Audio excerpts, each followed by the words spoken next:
السلام عليكم ورحمة الله وبركاته.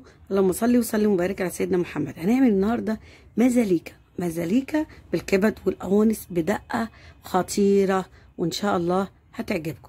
أنا معايا كيلو من الكبد زي ما هو كده، أنا غسلاه كويس وغسلاه بالليمون مش بالخل، بالليمون، ومنضفه ماسكه الكبده كده. انا شايله منها اي خيوط، شايفين الكبده لونها وردي وجميله ازاي، الخيوط اللي هي التجمعات الدمويه ديت، ومنضفاها. وفي نفس الشيء القوانص وحطاها مصفياها من الميه بتاعتنا.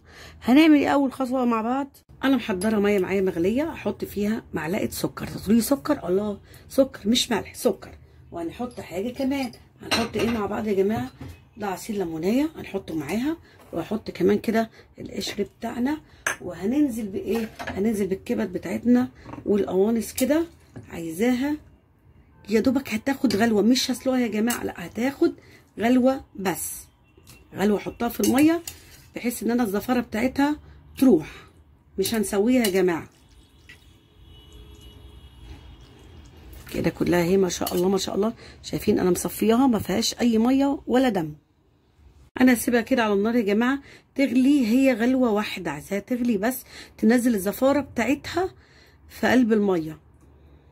بصوا يا جماعه انا خليتها خدت غلوه، شايفين الريم طلع ازاي؟ ده اللي انا قصداه، عايزه الريم بتاع الكبده يطلع كده على الوش. هعمل ايه بقى؟ يا دوبك هي غلوه واحده ما استوتش يا جماعه، هصفيها في المصفى واشطفها بميه من الحنفيه.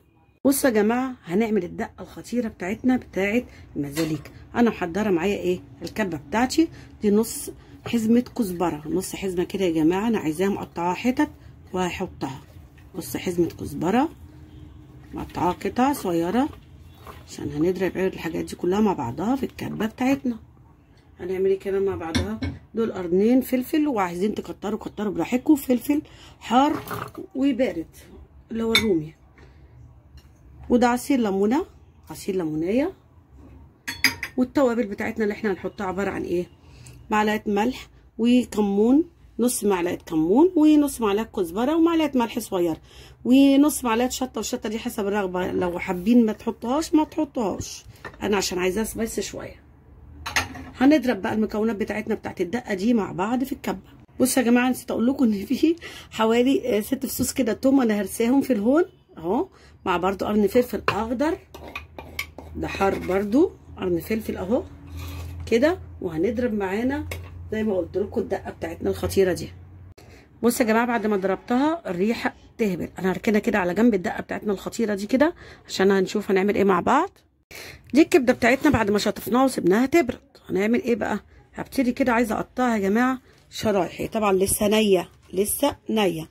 بصوا تلاقيها من جوه لسه قلبها احمر، اقطعها كده شرايح.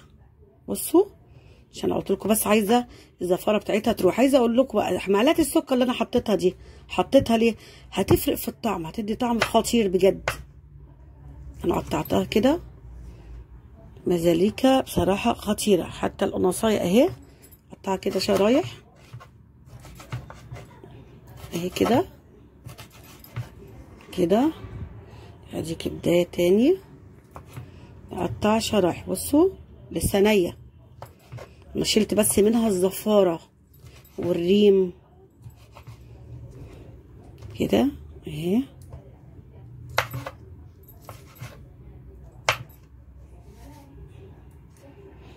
ادي نصايه تاني شرايح كده. ادي كبده.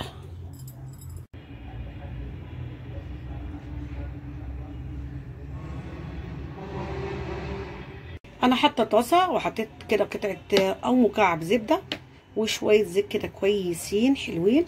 وهنعمل ايه مع بعض يا جماعه؟ الزيت بتاعنا كده يسخن بالزبده بتاعتنا، ونشوف هنعمل ايه مع بعض. انا محضره معايا شويه بصل كده ورمه، بالنسبه يعني الكميه اللي انتوا حابين تحطوها. انا محضره كام واحده. الزيت بتاعنا مع الزبده سخن، هبتدي ان انا انزل بالبصل بتاعنا كده، عايزه اشوحه ياخد لون كده حلو، خلي طعم المزاليكا بتاعتنا تحفه، وطعم البصل بيبقى مسكر وجميل. هقلبه كده بس ياخد تشويح، انا هقطعه ما يكسرش طبعا. ودي كله ده شكل البصل بعد ما شوحناه اتكرمل خد لون حلو دهبي. هاخد نص الدقه بتاعتنا الخطيره دي كده كده، هشوحها معاه مع البصل القورمه بتاعنا كده، هشوحها معاه ريحة رهيبة، تحفة بجد تحفة. طريقة المزاليكا بطريقة الدقة دي خطيرة على فكرة يا جماعة، ان شاء الله تعجبكم. شوحناها، الريحة خطيرة، تقريبا يا دوبك كده مفيش دقيقة يا جماعة، ريحة خطيرة. هننزل بقى بالكبدة بتاعتنا كده بقى نشوحها، هنسويها بقى، اعتبر هنسويها عشان احنا قلنا ان احنا حطينا ايه نية كده. وهننزل عليها بالتوابل بتاعتنا. ايه التوابل بقى بتاعتنا يا جماعة؟ التوابل انا نازلة يعني نص معلقة كزبرة، معلقة شاي يا جماعة مش معلقة كبيرة، كمون، ملح، وبهارات كبده. اي بهارات عندك، بهارات لحمه لو انت ما عندكيش الكبده ما فيش حاجه تقف قدامك، فراخ اللي موجود عندك حطيه، هتدي اللي عايزه تستغني عنها برده اوكي، بتدي طعم خطير. اسيبها بقى يا جماعه كده ايه تتشوح مع نفسها كده تستوي، اغطيها. انا بس بقلب التوابل مع البصل، ريحه ما شاء الله تحفه خطيره بجد بجد. وهنسيبها بقى تستوي مع بعضها، هنغطيها كده ونسيبها تستوي مع بعض. الكبده ما بتاخدش سوا على فكره، ما تفرقش حاجه عن كبده اللي هي العجال.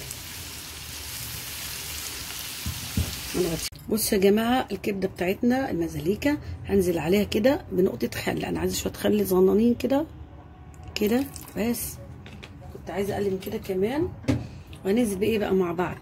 ده قرن فلفل رومي وحار، حته صغيره من ايه الاحمر ده. وهنعمل ايه كمان بقى يا جماعه؟ هاخد شويه فلفل اسود كده كده، ده اللي مخليها الاخر تدل الفلفل ريحه خطيره. وهناخد برده حته كده هريسه فلفل، حته صغيره كده برده تديلها طعم خطير. وايه تاني مع بعض يا جماعه؟ بقيه الدقه الخطيره بتاعتنا احطها واقلبها مع بعض واسيبها على النار حوالي كده 5 دقايق كده. خلاص المزاليكا بتاعتنا خلصت. بصوا يا جماعه كده انا ايه هغطيه بقى، المزاليكا بتاعتنا هنغطيها وخلاص. هسيبها على نار متوسطه عشان مش عايزاها تتحرق، عايزاها تبقى برده ايه طريه ما تنشفش مني. الشكل النهائي للمزاليكا بتاعتنا بكيلو كبد وقوانص. عملنا مزاليكا خطيره، طاسه ما شاء الله ما شاء الله، غدا حلو، وعامله جنبها سلطه طحينه ومكرونه.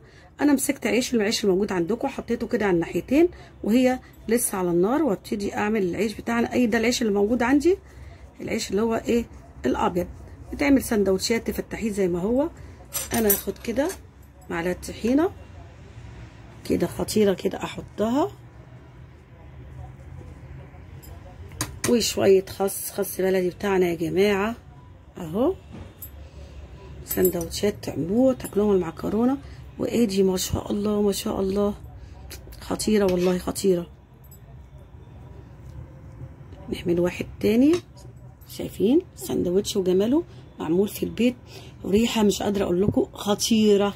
ان شاء الله تجربوا الطريقه بتاعت المزاليكا بتاعتنا وتعجبكم. اللي يتفرج على الفيديو بتاعي يعجبه دعمنا بلايك ويشترك في القناه ويفعل الجرس عشان يوصل له كل جديد. كان معكم ساميه والسلام عليكم ورحمه الله وبركاته.